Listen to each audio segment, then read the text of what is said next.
নিত্যপণ্যের ঊর্ধ্বমুখী বাজারে কিছুটা কম মূল্যে ভোক্তাদের প্রয়োজনীয় আমিষের চাহিদা মেটায় মুরগি ও ডিম। তবে নানা সংকটে এই শিল্পটি। ৬ মাস আগেও মুরগিতে পরিপূর্ণ থাকা খুলনার বটিয়াঘাটা উপজেলার এই খামারটি এখন খালি পড়ে রয়েছে। শুধু এই খামারটি নয়, পুরো জেলায় ছোট বড় ৬ শতাধিক মুরগির খামার বন্ধ হয়ে গেছে গত ১ বছরের মধ্যে।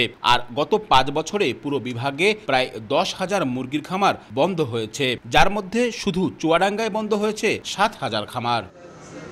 খামারিদের দাবি, দফায় দফায় মুরগির খাবার, বাচ্চা, ভ্যাকসিনের দাম বৃদ্ধিতে প্রতিনিয়ত উৎপাদন খরচ বাড়ছে। সেই সঙ্গে অতিরিক্ত তাপ, বন্যাসহ নানা প্রাকৃতিক কারণে মুরগির মৃত্যু ঘটছে। দিন শেষে লাভ তো দূরে থাক, উঠছে না উৎপাদন খরচই। এতে আর্থিক লোকসানের মুখে বাধ্য হয়ে খামার বন্ধ করে দিচ্ছেন অনেকেই। খাদ্যের যে দাম, লেবারের যে দাম, তারপরে কর্মচারীর যে মূল্য, দিতে গেলে আমাদের এতে বর্তমানে ব্যবসা করতে গেলে অনেক হিমশিম খাওয়ার প্রয়োজন। খাবার এবং ওষুধের ব্যাপারে সরকার কোনো পদক্ষেপ নেয় না, এই জন্য আমরা খুবই ক্ষতিগ্রস্ত। অর্ধেক পাউডারে দ্বিগুণ উজ্জ্বলতা, নতুন রিন অ্যাডভান্সড অর্ধেক পাউডারে দ্বিগুণ উজ্জ্বলতা।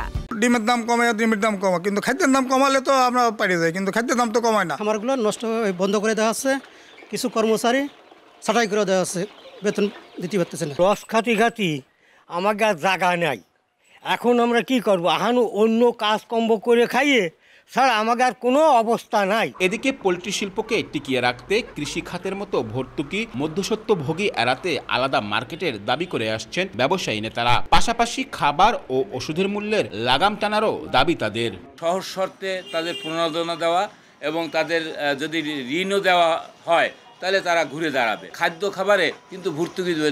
সরকার ডিজেলে দিচ্ছে, কৃষি ডিজেল সারে, তাহলে আমরা খাদ্য বাচ্চায় কেন পাবো না? ভর্তুকির ব্যাপারে সরকারের কাছে সুপারিশ, প্রশিক্ষণের ব্যবস্থা সহ প্রতিটি উপজেলায় আলাদা মুরগি ও ডিমের বাজার করার ব্যাপারে উদ্যোগ নেয়ার কথা জানায় প্রাণী সম্পদ দফতর। গবাদি পশু এবং হাঁস মুরগির খাদ্যে ভর্তুকি দেওয়া হোক, এ বিষয়ে আমরা সবসময় লিখছি এবং আশা করছি একটা পদক্ষেপ খুব শীঘ্রই আসবে। প্রতিটা এলাকায় আলাদা একটা বিপণন কেন্দ্র করার জন্য আমরা প্রকল্প সাবমিট করেছি।